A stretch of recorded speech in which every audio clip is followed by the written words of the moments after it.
Cuando iba a venir a dar esta charla, dije, voy a preguntarme algo. ¿Qué hubiera pasado en Colombia si no asesinan a Gaitán?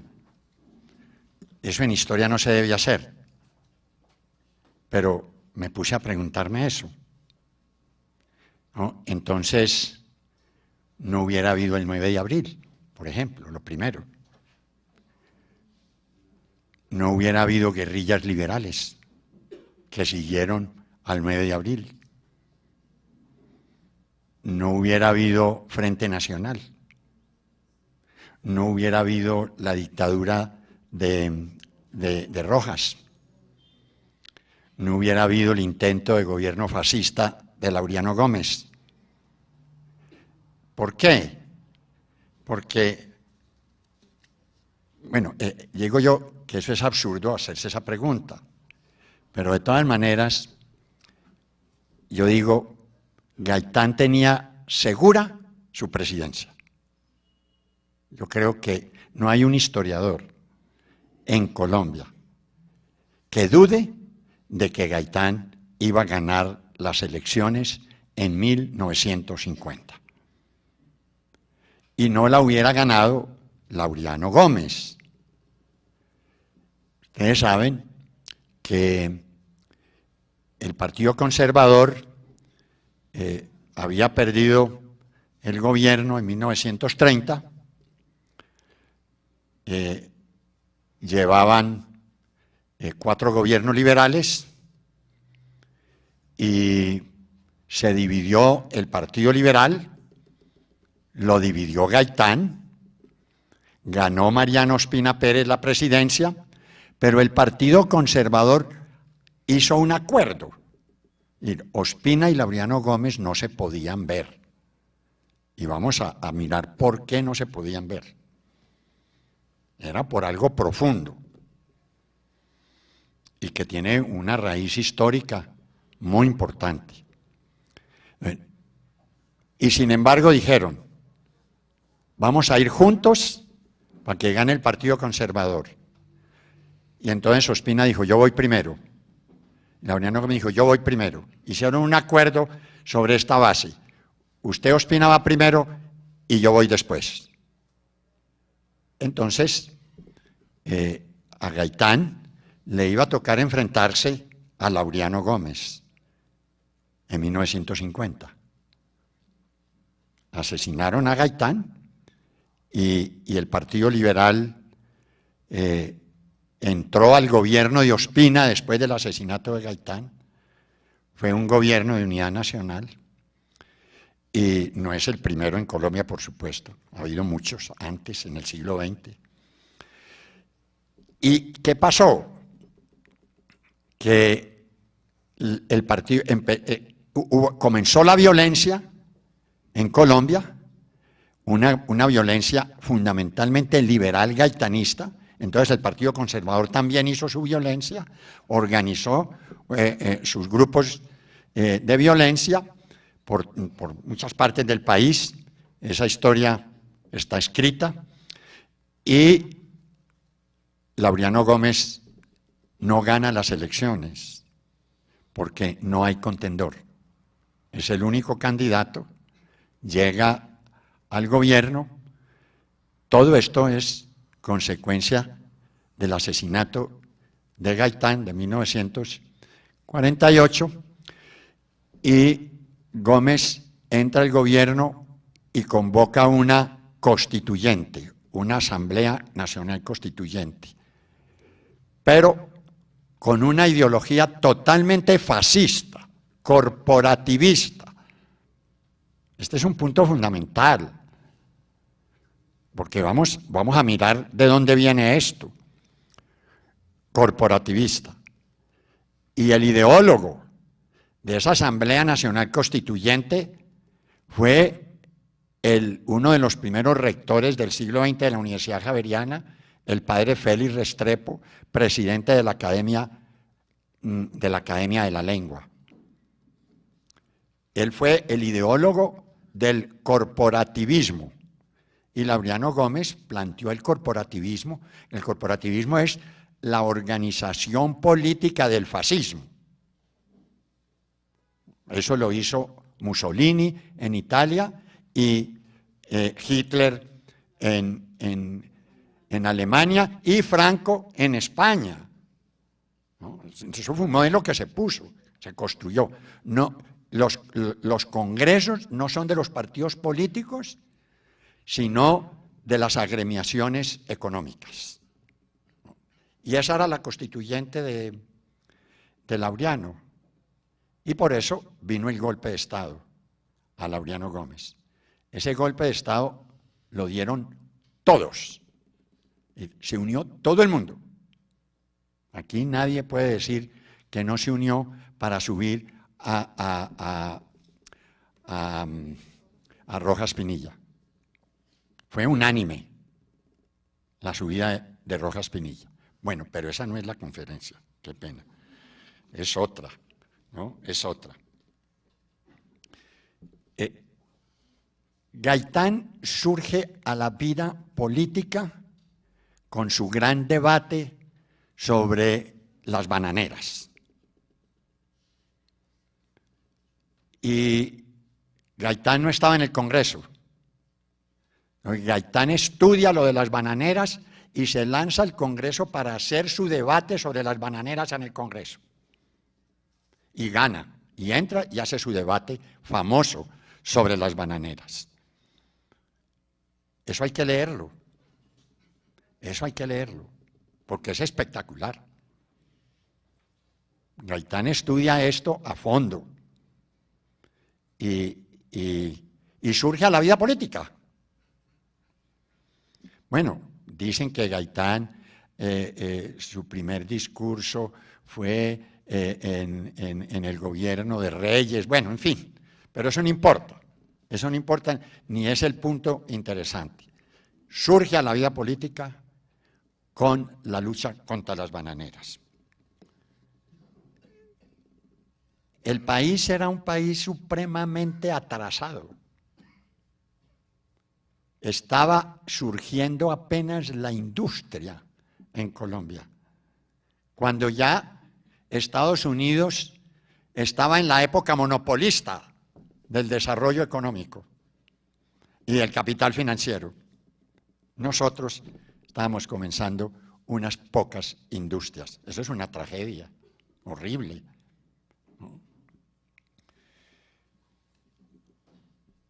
La agricultura, la agricultura de producción y el mercado de productos agrícolas en las ciudades era mínima, era mínima.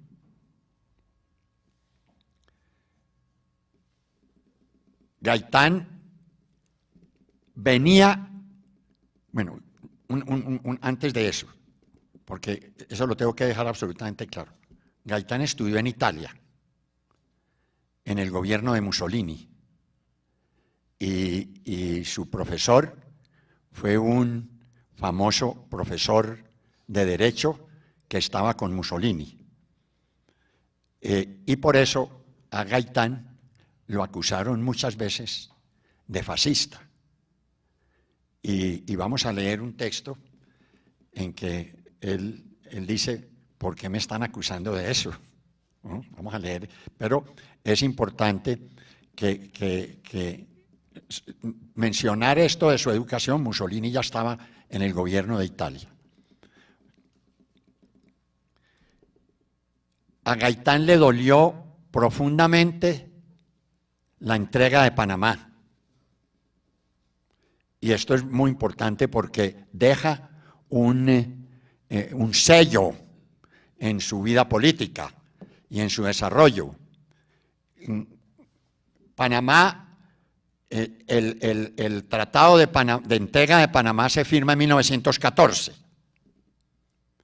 y lo firma lo negocia y lo firma un gran ideólogo del Partido Liberal, el dirigente más importante del Partido Liberal del siglo XX, Rafael Uribe Uribe. traiciona a Colombia. Uribe traicionó a Colombia en la Conferencia Panamericana de 1906 y en la entrega de Panamá en la firma del Tratado Urrutia-Thompson en 1914. Y mi teoría es que por eso lo asesinan en la carrera séptima de Bogotá, cerca de la avenida Jiménez. ¿Puedo probarlo? No me importa. No me importa, ¿no? Pero es el hecho político. Es el hecho político, ¿no? Y así vamos a hacer. ¿Quién mató a Gaitán? Bueno, yo ahora digo, pero no puedo probarlo. Entonces, lo de Panamá, esto se firma el tratado Urrutia-Thompson para entregar a Panamá, eso Gaitán le duele. Y ese tratado no se pone en ejecución, le toca como el Tratado de Libre Comercio, que pasan tantos años después de que lo aprueban aquí, ¿no? Porque en Colombia hubo una formidable reacción popular contra la entrega de Panamá. Formidable. Cuando Uribe firma el Tratado de Urrutia-Thompson, porque es que ¿cómo es posible que nos roban a Panamá los panameños y nosotros negociemos con Estados Unidos? El Tratado Urrutia-Thompson es con Estados Unidos, no con Panamá. Entonces, eso prueba fue que nos lo robó Estados Unidos y no Panamá, no los panameños, ¿no? ¿Y por qué Estados Unidos nos paga a nosotros 25 millones de dólares por Panamá? Es por eso, ¿no?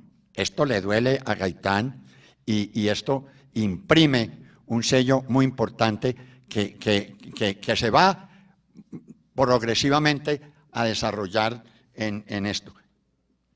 La pelea o el debate sobre las bananeras es un debate contra Estados Unidos, formidable, extraordinario, es contra el imperialismo norteamericano. Yo digo, es el primer documento formidable contra Estados Unidos en la historia de Colombia, de verdad.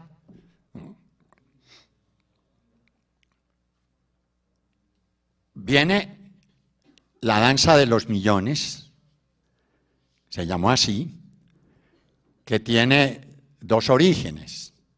Uno, la indemnización de Panamá de 25 millones de dólares que Colombia vendió, Uribe y Vázquez Cobo y los negociadores vendieron a Panamá por 25 millones de dólares.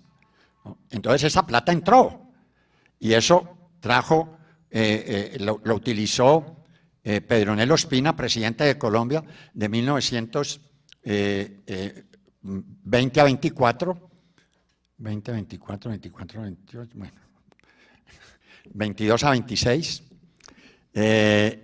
lo utilizó para hacer obras, para modernizar las vías de comunicación. Y bueno, y se robaron mucho, pero hicieron vías de comunicación, ferrocarriles, carreteras, de todo. Y con eso quedaron satisfechos. Vendimos a Panamá, pero con esos 25 millones hicimos muchas obras. Eso no es nuevo. Eso va a ser repetido permanentemente en la historia de Colombia. A Gaitán le toca, y es un punto muy clave, el fin de la hegemonía conservadora. La hegemonía conservadora podemos nosotros señalarla de la elección de Núñez en 1884 hasta 1930. Ay, ¿por qué ponía Núñez ahí? Dije, porque es que Núñez es el más grande conservador de la historia de Colombia. Entonces, de pronto me echan piedra, pero bueno, por ejemplo, los historiadores de la nueva historia me hubieran podido echar piedra por lo que acabo de decir, pero así es, ¿no es cierto? Entonces, la hegemonía conservadora acaba en 1930 y entra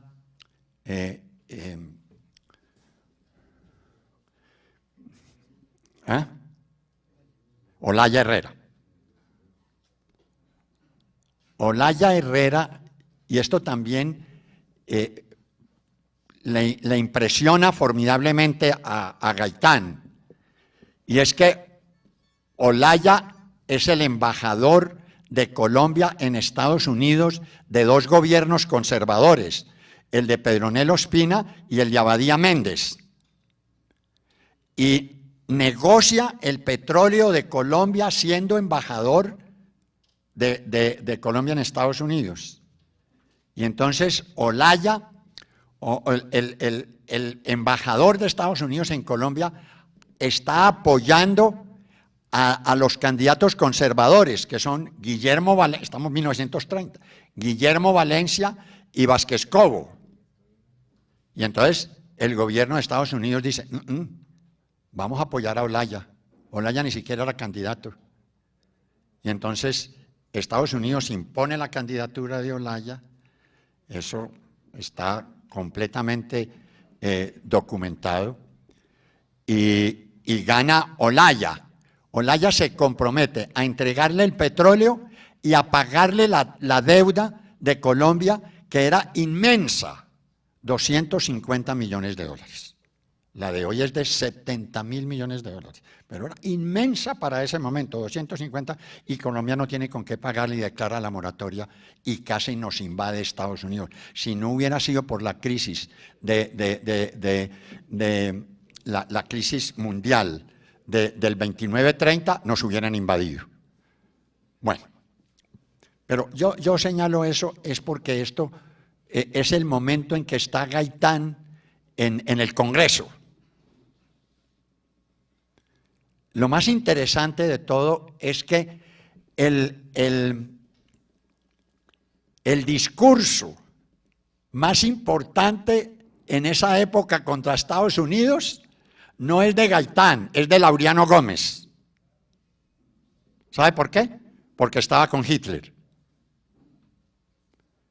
Entonces, es el discurso formidable contra Estados Unidos. Él no habla del imperialismo, pero estaba con Hitler. Acababa de venir de embajador en Alemania y era esto.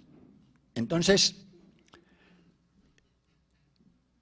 acababa Gaitán de hacer su gran debate sobre las bananeras.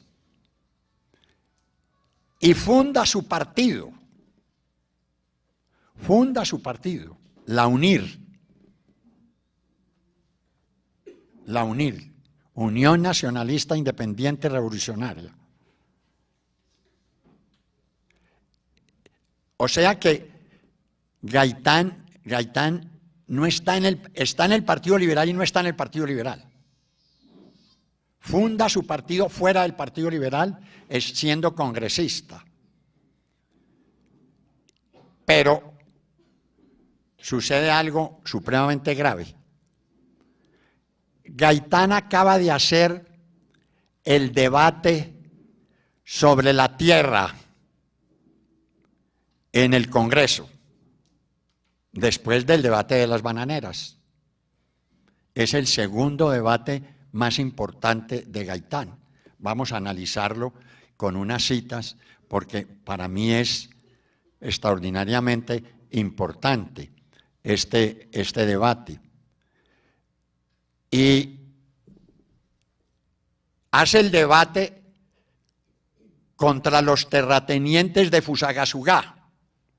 Había una finca o dos fincas, se llamaban El Chocho y Sumapaz, que iban bajando uno a Fusa. Hay un sitio muy famoso que se llama Subia, ¿no? Y ahí para uno para comprar arepa con queso. Bueno, y desde ahí iba la finca de El Chocho y subía hasta el páramo de Sumapaz. Eran dos fincas. Y entonces Gaitán defiende a los campesinos que estaban invadiendo esa tierra, ataca a los terratenientes.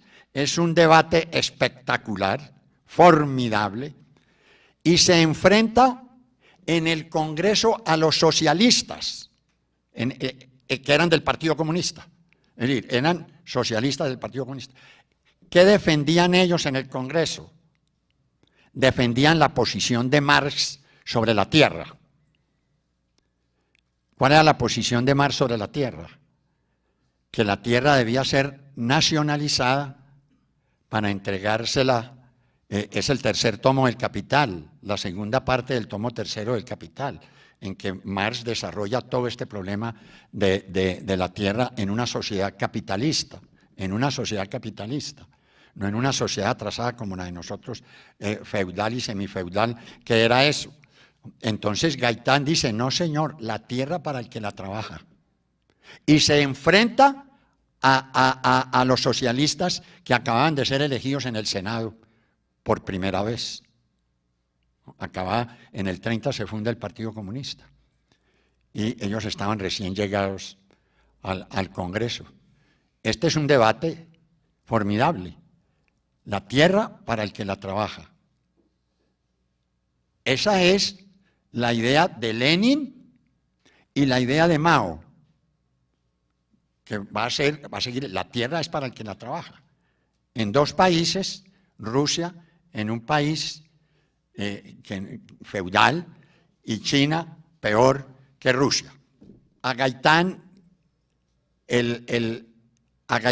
le asesinan su gente en Fusagasugá, en esa pelea. Y él acusa al Partido Liberal. Fundamentalmente acusa a Carlos Lleras Restrepo, que va a ser presidente de Colombia. Y lo acusa, él era secretario de gobierno de Cundinamarca. Y se enfrenta con él. Y dice, yo no voy a poder seguir con mi partido. Entonces se mete al Partido Liberal. Y Santos, el gobierno de Santos, entonces son Olaya Herrera, sigue López Pumarejo, sigue Eduardo Santos, el tío abuelo del actual. Y entonces Santos lo nombra ministro de Educación y hace locuras. No sé si lo nombra alcalde de Bogotá o ministro de Educación. Es que tengo ahí una confusión, pero no importa. Él es, por el Partido Liberal, alcalde de Bogotá y ministro de Educación. Siendo alcalde de Bogotá, también hace locuras y los choferes de taxi lo tumban. A pesar de que habían estado con Gaitán y después van a ser grandes defensores de Gaitán y van a estar en eso, y después es ministro de Educación.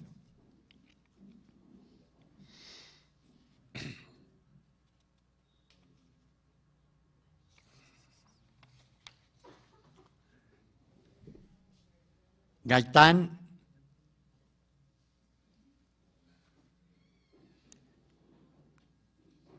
está con López Pumarejo en su segundo gobierno.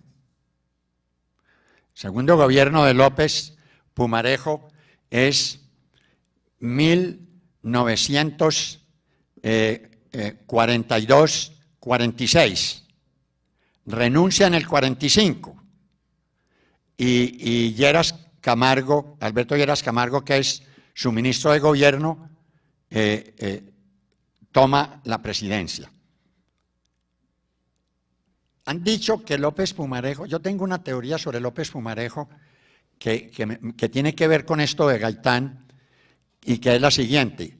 Dicen que López Pumarejo renunció porque su hijo, Alfonso López Miquelsen, había hecho unos negocios con la Handel y que estaba implicado en el asesinato de un embolador que estaba haciendo política, que era Mamatoco. Bueno, en fin, no estoy de acuerdo con nada de eso. Laureano Gómez, que dijimos venía de Alemania, que estaba con Hitler, que defendía, que era el jefe de un sector del Partido Conservador y el otro sector era Mariano Ospina Pérez. Laureano Gómez había defendido que Colombia debía estar en la Guerra Mundial del 39 con Alemania. Y la forma de estar con Alemania era ser neutrales en la guerra. Y el sector que estaba con Estados Unidos era que estaba con Estados Unidos. Le toca a Santos definir cuando Estados Unidos entra a la guerra, que es 1942, con quién se alinea Colombia. Un sector del Partido Conservador defiende que tiene que estar neutrales. Neutrales que estuvieron con Alemania, Brasil, Argentina, Paraguay, Chile. Argentina no rompió con Alemania sino a principios de 1945, 4 o 5 meses antes de la derrota. Y Brasil estuvo también con Alemania, con el fascismo. Aquí había una fuerza fascista muy grande, ¿no? Muy en América, en el mundo. Y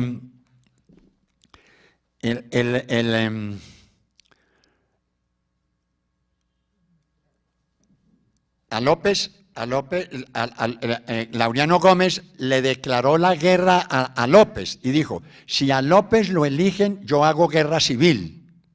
No tuvo la fuerza para hacerlo. Era 1942. Eso coincidió con el fin del gobierno de Santos, que es el que alinea a Colombia con Estados Unidos, correcto, y se salva para la historia Santos por eso, a pesar de todo lo que hizo. Y entra López al segundo gobierno.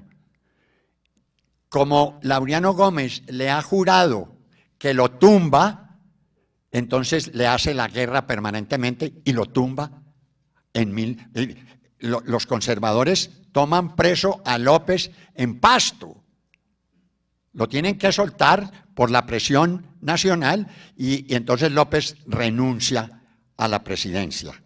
Pero la teoría no es que un candidato mamatoco o por las cosas de su hijo, sino porque Laureano Gómez quería tumbar, porque estaba con Alemania y estaba en la guerra con el fascismo.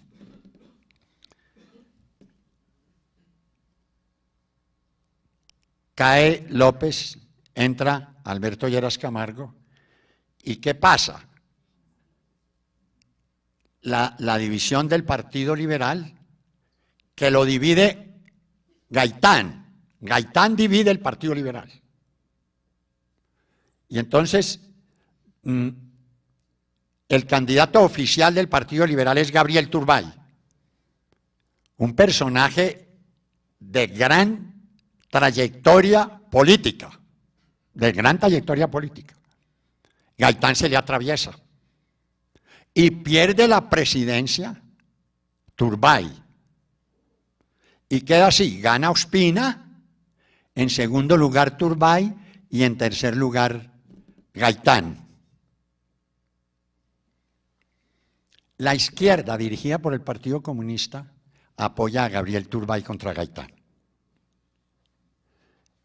Los historiadores del Partido Comunista se han autocriticado de esto, ¿no? De cómo fue posible que el Partido Comunista apoyara a Turbay cuando el candidato popular era Gaitán. ¿No? Esto va a tener sus repercusiones posteriores, muy importantes. Entonces, el Partido Liberal, derrotado en esa forma, los jefes del Partido Liberal se retiran y le dejan a Gaitán la jefatura del Partido Liberal. Y lo que son López Pumarejo, Eduardo Santos, Carlos Lleras Restrepo, Alberto Lleras Camargo, los grandes jefes del Partido Liberal se retiran, se van del país y dejan a Gaitán como jefe del Partido Liberal. Y Gaitán toma la jefatura del Partido Liberal, se enfrenta al gobierno de Ospina, ataca, Ospina trata de hacer un gobierno de unión nacional, le fracasa, y entonces Gaitán ataca la unidad del Partido Liberal con Ospina, la primera, la segunda ya lo han asesinado, y Gaitán se levanta contra la violencia del Partido Conservador contra los liberales.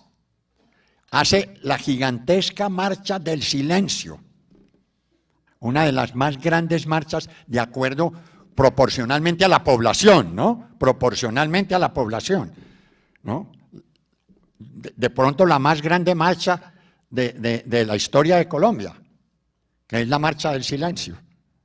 Gaitán era el presidente de Colombia. Gaitán era el presidente de Colombia. No tengo la menor duda. Pero ¿qué pasa? Viene la Conferencia Panamericana de 1948. Creo que es la cuarta o la quinta, porque la tercera es la de la traición de Uribe, no de Uribe Vélez, sino de Uribe. ¿Ah? ¿Cómo? La novena, sí, la novena, listo, sí, así es históricamente, gracias. Porque la tercera es la de 1906. La Conferencia Panamericana es en un momento clave porque Estados Unidos es dueño del mundo. Europa sufre o está sufriendo todas las consecuencias de la Segunda Guerra Mundial. Está semidestruida. Todos. Desde la Unión Soviética, que fue el país que más sufrió bajas en la Segunda Guerra Mundial, Francia, Alemania, Gran Bretaña, todos están, España en la guerra civil, en fin, todo esto es la situación de España, perdón, de Europa, desastrosa. Estados Unidos es dueño del mundo. Y llega el general Marshall a Colombia, a la Conferencia Panamericana. General Marshall era el que estaba el encargado de reconstruir, de dirigir la reconstrucción de Europa. A Gaitán, por estar en el Congreso y tener un puesto importante en el Congreso, era al que realmente le tocaba ser el representante de Colombia en la Conferencia Panamericana. Pero el gobierno de Ospina no va a nombrar un liberal, y menos a Gaitán, que le ha hecho su oposición. Entonces, nombra a Laureano Gómez, el peor enemigo de Gaitán político en ese momento. Aquí llega una delegación latinoamericana de jóvenes que organizan la Conferencia Antipanamericana. Y llega Fidel Castro. Y Fidel Castro y sus amigos, no conozco los nombres de los demás, no he investigado eso, quiénes eran, los que estaban, le piden una cita a Gaitán para que inaugure la Conferencia Antipanamericana. Y Gaitán le da la cita a los jóvenes para el 9 de abril a las 2:30 de la tarde.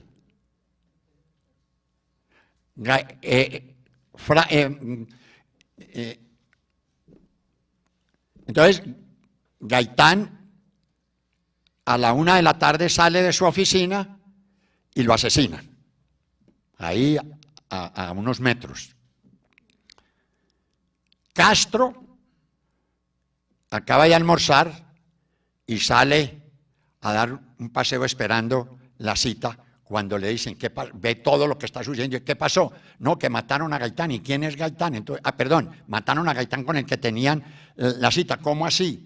Entonces ve todo la revoltura que hay y se va para la estación de la policía de la carrera sexta. Todavía está ahí.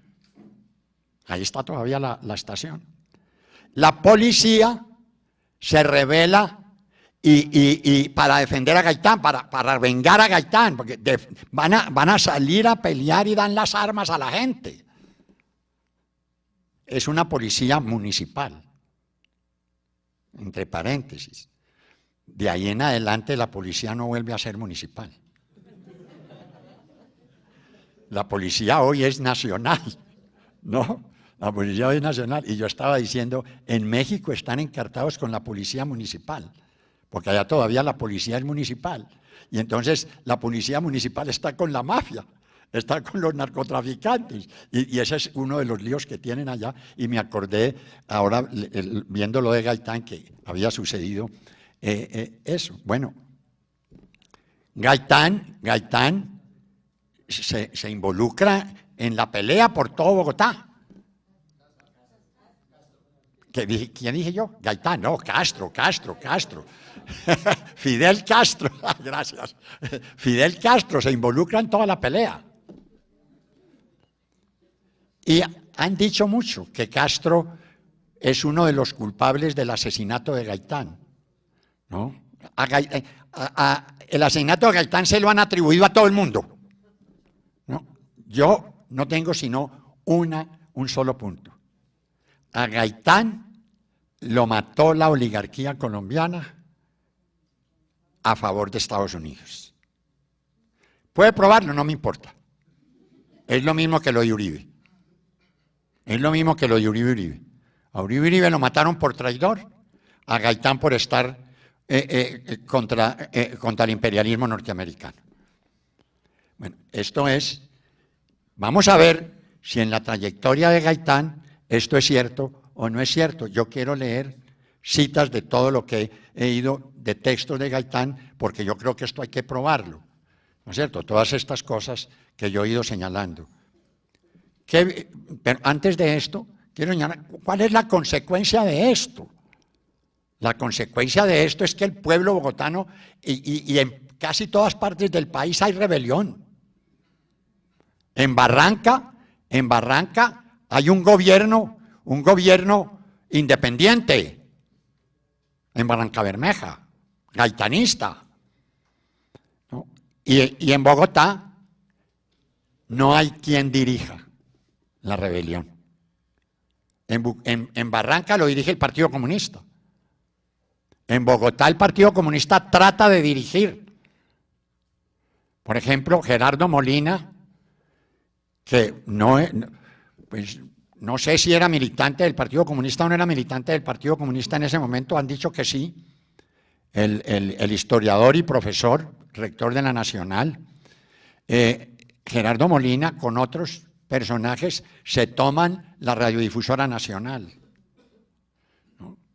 Y el Partido Comunista trata de dirigir la rebelión en Bogotá. No lo logra. ¿Por qué? Bueno, ya es una interpretación que habrá que hacer. De todas maneras, no hay quien dirija la rebelión del pueblo en ese momento. Y el incendio de Bogotá es impresionante. El pueblo llega casi a tomarse el Palacio de San Carlos, donde estaba la presidencia, ¿no? Casi se lo toma, ¿no? Y tiene que venir el ejército de Tunja a defender a Bogotá en ese momento. Que Gaitán no fue fascista, porque de eso lo han acusado, ya dijimos. Y lo han acusado por su estudio en Italia durante el gobierno de Mussolini. Y dice Gaitán, el fascismo es ante todo y desde el punto de vista estatal una reacción contra el sistema democrático, mejor dicho, contra el sistema representativo. Él se ha iniciado en primer término como una fuerza definida y audaz que impugna con franqueza el principio básico de la democracia, proclamando en cambios y reticencias la dictadura del Estado por el Estado mismo. Es una definición taxativa de de Gaitán. Gaitán plantea que él no es ni liberal clásico ni marxista. Y tiene unas disquisiciones filosóficas supremamente importantes. Y él dice, yo soy positivista. Y define por qué es positivista, ¿no? Y dice, él está contra el fascismo y contra el marxismo y contra el liberalismo clásico. Esas son sus tres cosas claras, ¿no? Y lo va diciendo. Dice Gaitán, desde el punto de vista de las dos doctrinas, el liberalismo clásico y el marxismo parten de una misma base, son absolutistas, dogmáticas y se oponen a las escuelas socialistas que sostienen que no hay leyes naturales, sino leyes sociales, hechos vivos en transformación constante. Él se definió como socialista. Gaitán se definió como socialista en un periodo. Después, al principio, después no volvió a mencionar eso para nada. Aquí está clave esto. Contra el marxismo y el fascismo, él dice que se parecen. Y dice, de modo que aparece tan ilógico, tan infundado, apellidar al unirismo, su partido, de comunista, como calificarlo de fascista, ya que nosotros rechazamos la dictadura del Estado por el Estado mismo y rechazamos también la dictadura de la clase proletaria sobre las otras clases. Entonces, Gaitán va definiendo claramente su posición. Y se define como positivista. No muy claro qué entiende él por positivista, aunque hace una disquisición larga sobre el positivismo y plantea.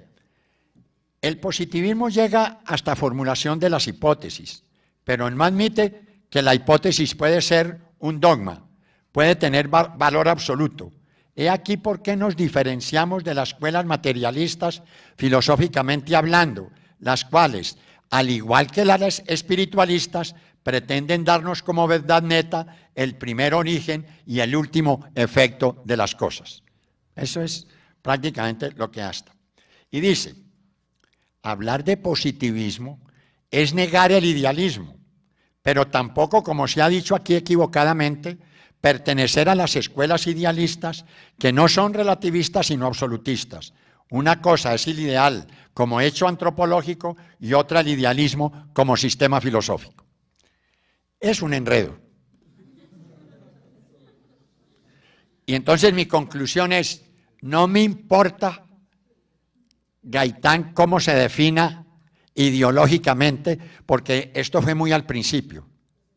Todo esto fue al final de la década del 20, comienzo de la década del 30, y ya después no le vuelvo a encontrar puntos en sus obras, en las obras a las que he tenido acceso, tampoco me he leído todo. Aquí tengo estos dos tomos, ¿no es cierto? Bueno, yo más o menos los manejo, y no he encontrado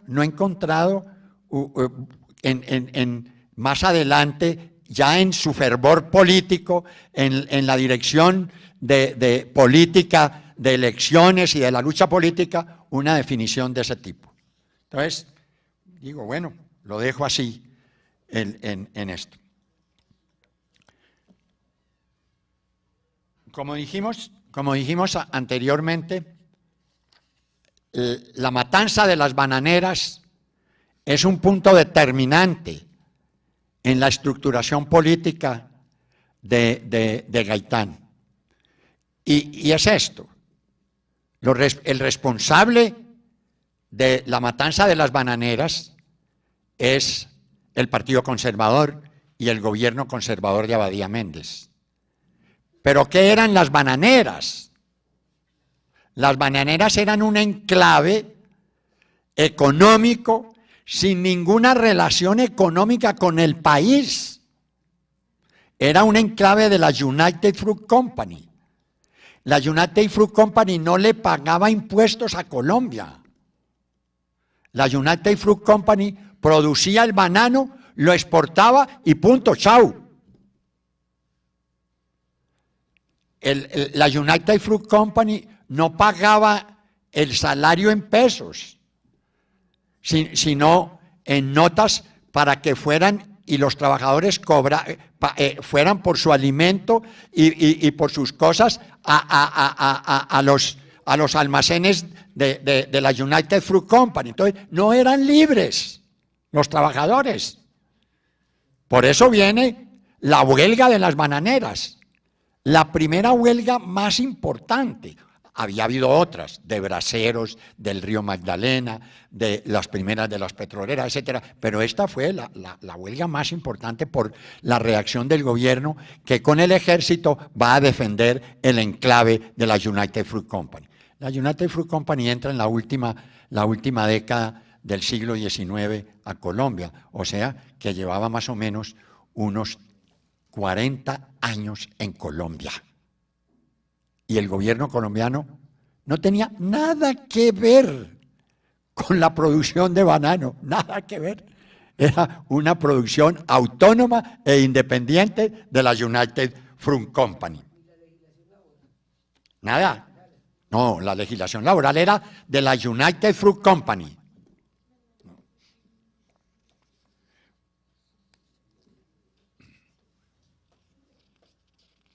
Entonces viene su gran debate sobre el problema agrario.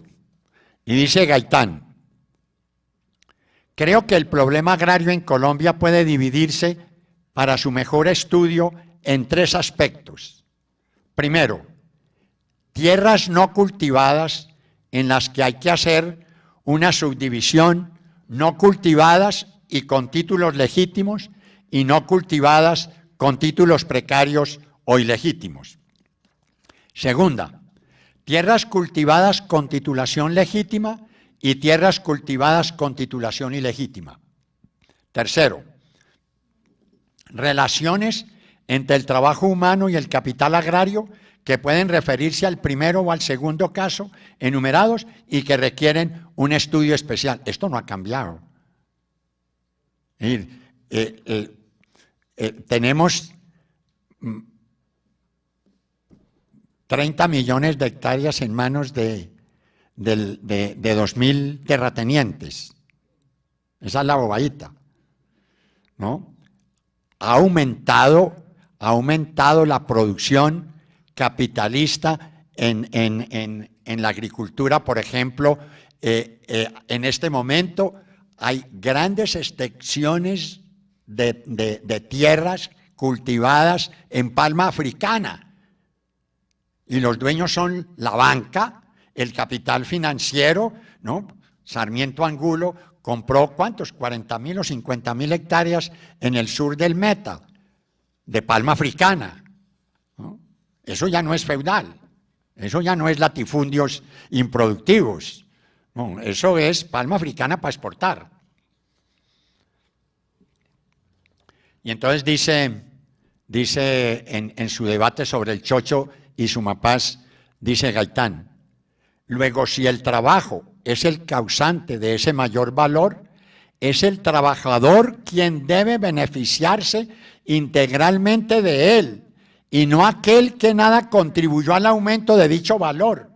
Si es el trabajo el que produce, paguémosle al trabajo, rindámosle ese homenaje al trabajo, y rompamos de una vez el criterio de que el poseedor titular todo lo gane, aun cuando ningún esfuerzo realice, y que el trabajador solo tenga derecho a su reducido salario. No, defiende que es la tierra para el que la trabaja.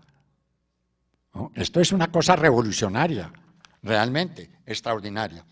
Creo que el país debe llegar a la expropiación, óigame esto, creo que el país debe llegar a la expropiación de todas las tierras que no están siendo trabajadas. ¿No? Esto es increíble. Con la sola excepción de las reservas forestales previamente determinadas por la técnica. De manera que esto es una posición extraordinariamente democrática, avanzada y revolucionaria. Todo esto es su discurso del chocho y Sumapaz. Mi criterio básico es que todas las tierras no cultivadas pasen al dominio de la nación. Convencido estoy de que en virtud de esta simple medida serán ingentes las extensiones territoriales que vuelvan al dominio estatal y que podrán ser entregadas, previa a una organización técnica, a los campesinos en forma gratuita. Esta fue su diferencia con los socialistas del Congreso. Porque la posición de Marx para la tierra capitalista es el Estado nacionaliza y arrienda a los capitalistas. Aquí no le arrienda a los capitalistas, aquí Gaitán dice, le distribuyo a los campesinos en propiedad. Esa fue su diferencia en el debate en el Congreso. Entonces, necesariamente ingresarán al patrimonio del Estado, quien los conservará como reserva para adjudicarlos a los trabajadores en la época oportuna y de acuerdo a especiales normas. Ese fue el gran debate del chocho y Sumapaz. Yo no rechazo, sino que pido la intervención del Estado en la propiedad. Y esto lo mantuvo Gaitán siempre. Es decir, esto es una posición revolucionaria de Gaitán, impresionante. Siendo ministro de Educación, hace el gran debate sobre la educación y Gaitán plantea las siguientes cosas.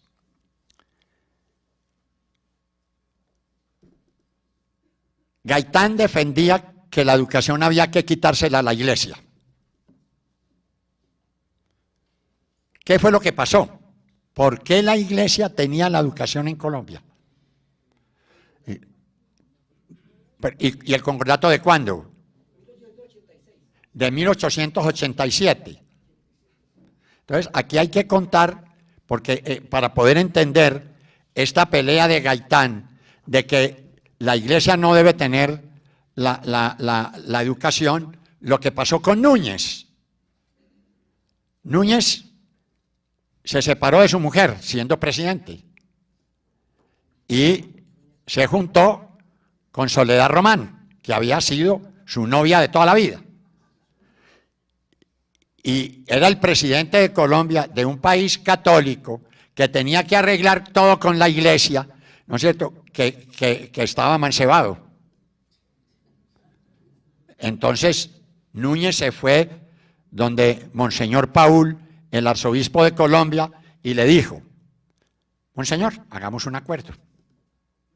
Yo le entrego las tierras que le había quitado Tomás Cipriano de Mosquera y la educación, y usted me casa con Soledad y me da el divorcio.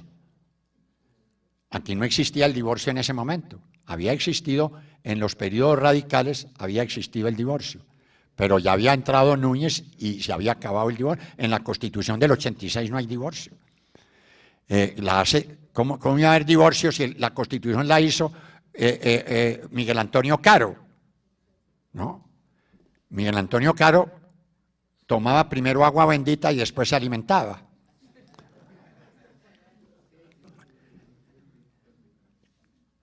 Entonces, Monseñor le dijo, entonces Monseñor, él le dijo, y usted me casa con Soledad. Y Monseñor Paul le dijo, yo lo caso con Soledad. Entonces, Núñez le entregó las tierras y la educación. La educación se la vino a quitar a la Iglesia la reforma del concordato de López Michelsen. 80 años en que la Iglesia manejó la educación de Colombia. La Iglesia tenía autorización para entrar en las universidades a revisar cómo estaban los textos y qué estaban enseñando. Puede que no lo hiciera, pero tenía por concordato autorización para entrar. Esto era aterrador. ¿Por qué nació la Universidad Libre? Por eso. La Universidad Libre fue una universidad para salirse de la educación pública y de las universidades para que la Iglesia no la manejara. ¿Por qué sale el externado? También por esa razón. Inconsecuentes los dos, que en vez de defender la educación pública, hacen educación privada. Pero bueno, era por esa razón, ¿no? Fundamentalmente. Este era el punto de Gaitán Gaitán dice, la educación la debe dirigir el gobierno, y la educación debe ser pública y debe ser gratuita. Esto lo defendió Gaitán a muerte, pero por eso inmediatamente Santos lo tumbó de ministro de Educación.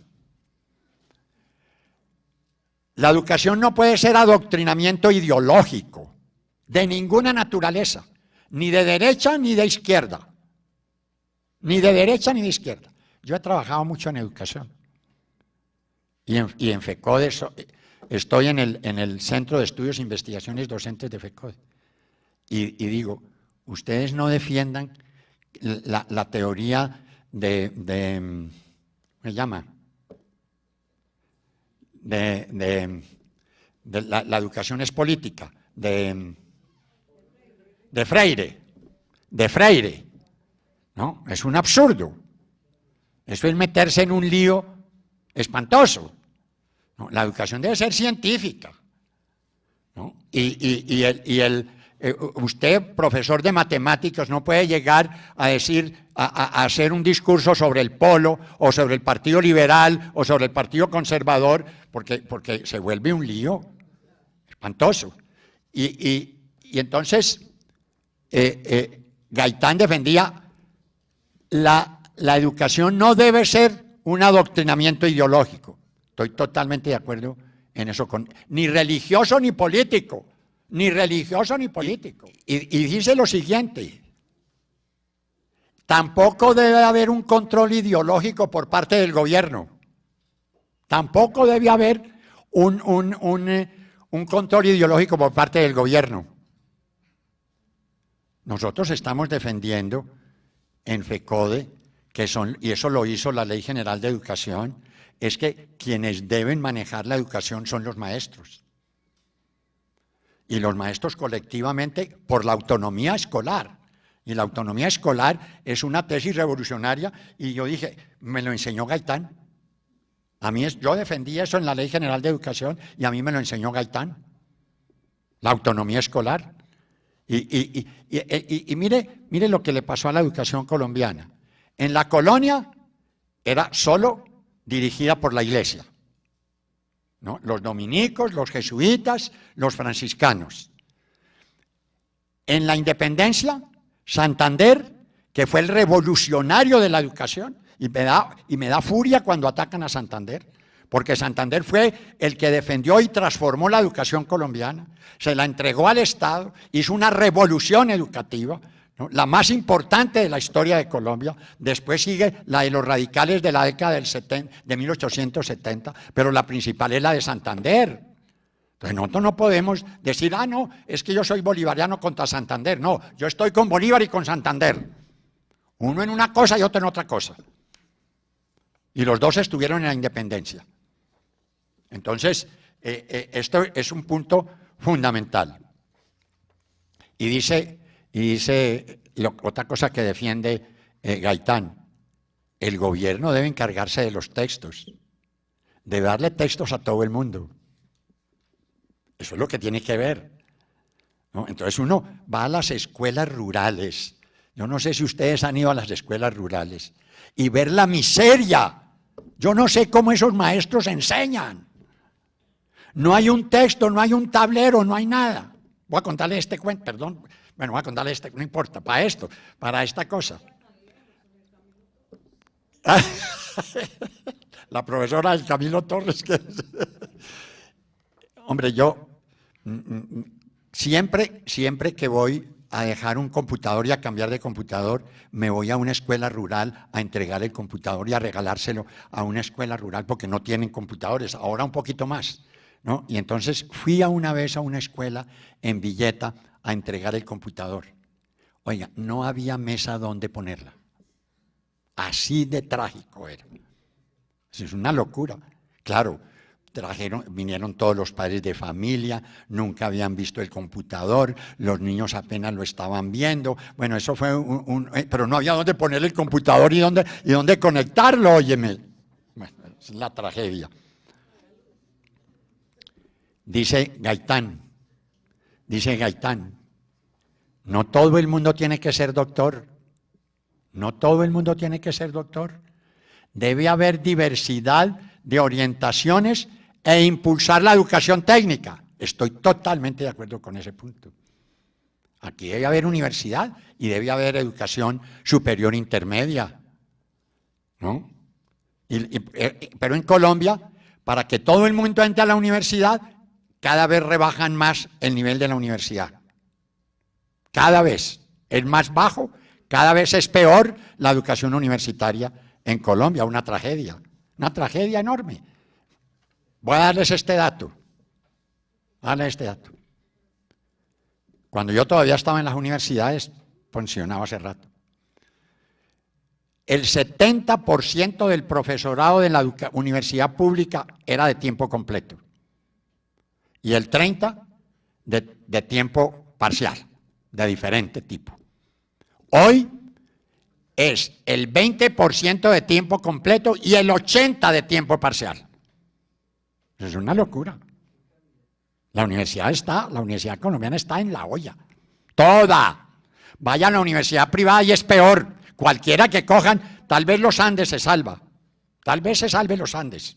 Pero no hay educación, no hay universidad privada que se salve del profesorado.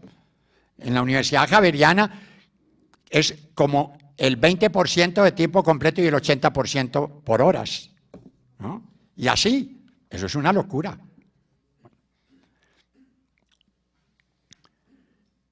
Y dice Gaitán, la dirección absoluta de la educación por el ministerio es totalitaria y no se debe admitir.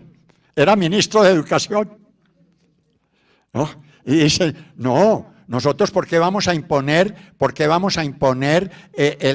la ideología de la... No, hay libertad. Eso fue lo que hicimos en la Ley General de Educación. En la Ley General de Educación consagramos la autonomía escolar.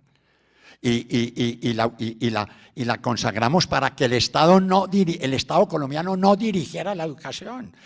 Es que yo estaba planteando eso y retomo. En la independencia, el Estado debía tomar la educación. ¿Contra quién? Contra la Iglesia. Y esa fue una de las peleas fundamentales de todo el siglo XIX que nos llevó al subdesarrollo. Y la coge Núñez al final y se la entrega definitivamente a la Iglesia para el siglo XX. La gran tragedia, ¿no?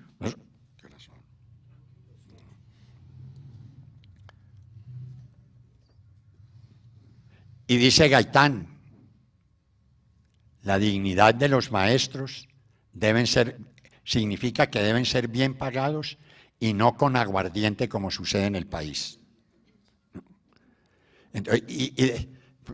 Es que eso hasta hace muy poquito le pagaban a los maestros con aguardiente, ¿no? Porque el Estado no pagaba. Con la municipalización de la educación, la Constitución del 86 municipalizó la educación. Entonces eran los municipios los que estaban encargados de pagarle a los maestros. Entonces los alcaldes no tenían plata, entonces no le pagaban. ¿Cómo le pagaban? Con aguardiente. Las licoreras eran las que pagaban el salario de los maestros. Entonces los maestros salían o a tomárselo o a vender a ver cómo compraban el mercado. Y Gaitán dice, como ministro de Educación, dice lo siguiente: debemos y necesitamos otorgar todo nuestro apoyo a la alta cultura de investigación y de pensamiento, pero sin olvidar por ello las distintas gradaciones y zonas de hombres a quienes hay que armar con los conocimientos prácticos para los distintos menesteres de la lucha vital. Yo estoy totalmente de acuerdo con eso. Totalmente de acuerdo con eso. En los ramos del saber humano, forzosas son las gradaciones que deben equilibrarse, como ya lo dije, no solo tomando en cuenta las capacidades individuales, sino las necesidades del orden social. Bueno, esto tiene una condición, Y hay una cosa muy importante. Gaitán tuvo una posición antiimperialista. No creo que Gaitán tuviera una noción del imperialismo de tipo leninista. Yo no creo eso. Pero sabía que había un enemigo que dominaba el país. Eso sí lo sabía Gaitán. Y mire lo que dice. En un principio, el imperialismo conquistaba tierras ajenas, llevando allá sus tropas y sus escuadras. He allí el ataque orgánico internacional. Pero cuando la humanidad avanza, llegamos al ataque fraudulento contra otras naciones. Vemos entonces a los imperialistas planear y consumar revoluciones entre los habitantes de un país, pagarlas, subvencionar altos funcionarios, sujetos influyentes y traidores que procederán a pedir protección al pueblo imperialista para debelar a los revolucionarios, produciéndose así la penetración y la conquista, como si estuviera viendo lo que nos está sucediendo. Es el caso de la adquisición fraudulenta internacional. Avanza más la humanidad y llega la conquista técnica. No veremos ya los cañones disparando contra las naciones débiles ni la provocación de revoluciones internas. El sistema será distinto y ceñidamente legal en apariencia.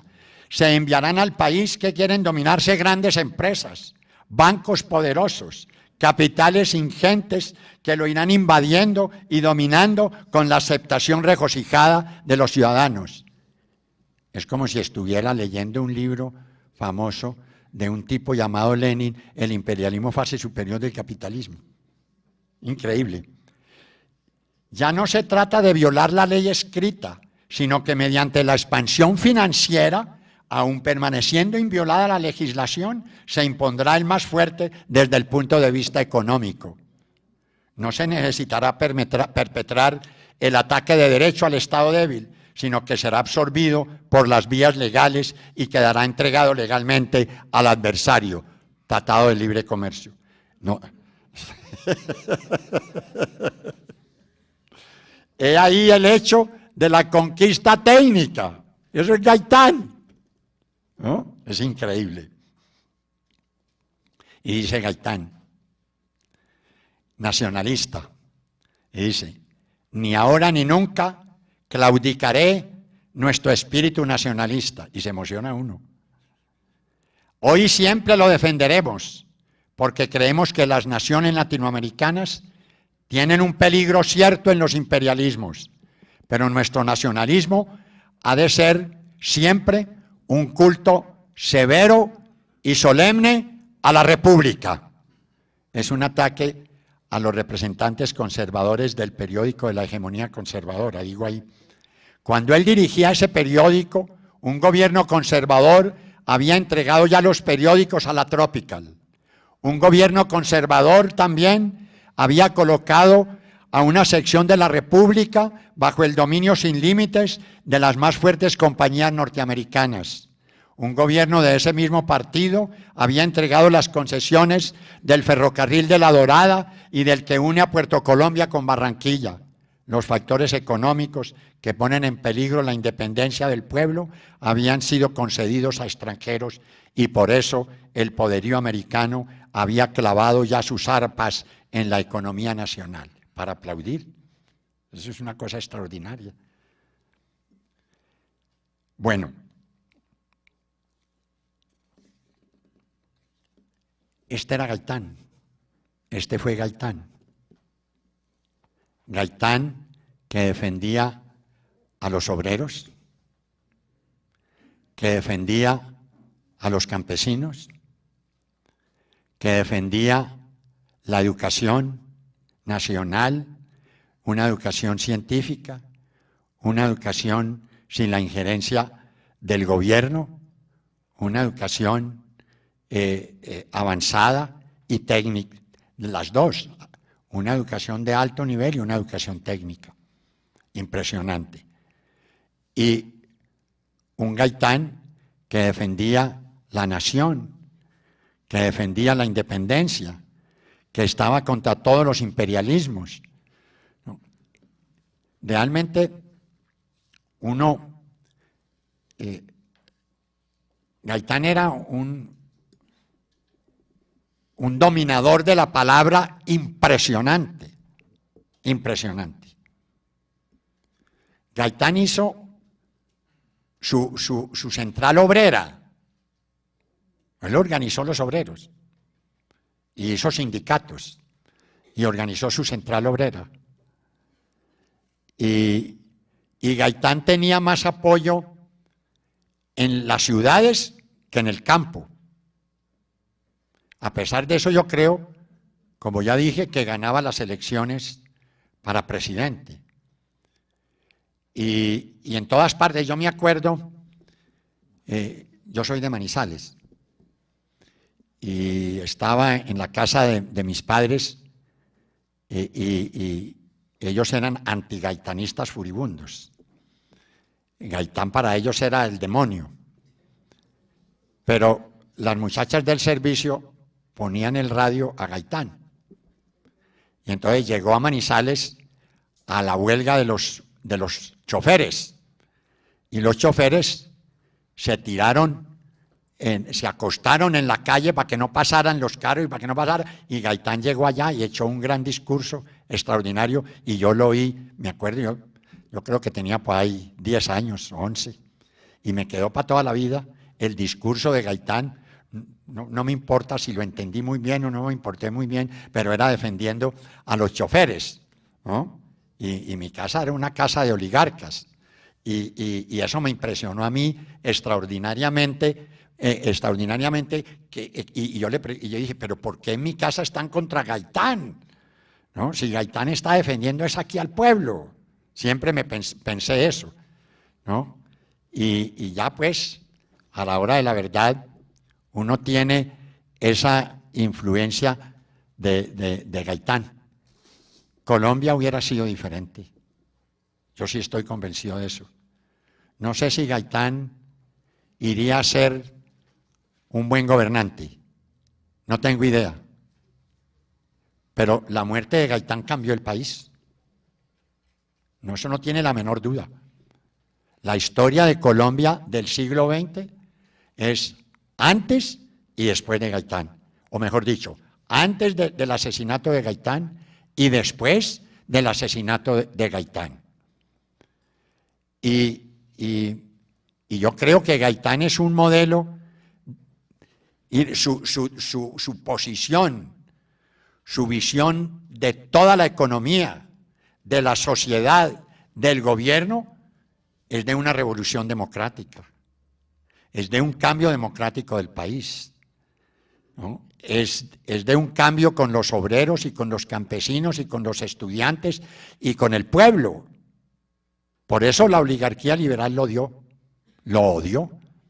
Por eso la oligarquía liberal yo creo que está involucrada en el asesinato de Gaitán. Pruébese o no se pruebe, como dije. Y al imperialismo norteamericano, que estaba en el corubito de su historia en ese momento, como dije, porque acababa de ganar la Segunda Guerra Mundial, veía en Gaitán su enemigo en Colombia. Eso no tengo la menor duda. Y como defiendo que a Gaitán lo mató el gobierno conservador, lo mató el imperialismo norteamericano, lo mató los partidos liberal y conservador que no lo podían ver y que era su enemigo principal. Gaitán ganaba las elecciones y yo no sé qué transformaciones iría a hacer. No sé si le hubiera ido bien o mal, pero Colombia no hubiera sido igual a hoy. De eso sí estoy absolutamente seguro. Y no hubiéramos tenido ni el proceso de violencia tan impresionante que hemos tenido. Y uno no podría decir si después de Gaitán hubiera venido el narcotráfico, no, eso ya se sale de nuestras manos, se sale de cualquier elucubración y de cualquier cosa. Pero absolutamente seguro que con Gaitán vivo no hubiera habido la historia de Colombia que sufrimos de la violencia, de todos los tipos de violencia que vinieron después, de la violencia liberal, de las violencias de todo tipo que proliferaron posteriormente y que han seguido hasta hoy. Gaitán, a mí me parece que hay que estudiarlo en las universidades, hay que estudiar su obra, su trabajo, su lucha, ¿no? Y es un modelo democrático de lucha política y de lucha sindical. Y yo siempre, para mí el haber vivido, Gaitán a mí me tocó el 9 de abril y me dio miedo el 9 de abril, de lo que esto fue tan espantoso, del pueblo rebelado sin dirección, del pueblo rebelado sin guía, del pueblo rebelado sin orientación, que fue tan trágico como la muerte de Gaitán. Hubiera podido haber otro cambio también diferente si hubiéramos podido tener la fuerza para dirigir el pueblo. Eso también prueba que el pueblo solo no va a ninguna parte, que tiene que haber una dirección, tiene que haber una orientación, y el pueblo va a una parte, el 60% a favor de Uribe, el 70% a favor de Santos. Ese es el pueblo, ¿no? Y nosotros, una minoría, que estamos contra Uribe y que estamos contra Santos y que tenemos que hacer con Gaitán, que es una transformación de este país para adelante. Muchas gracias.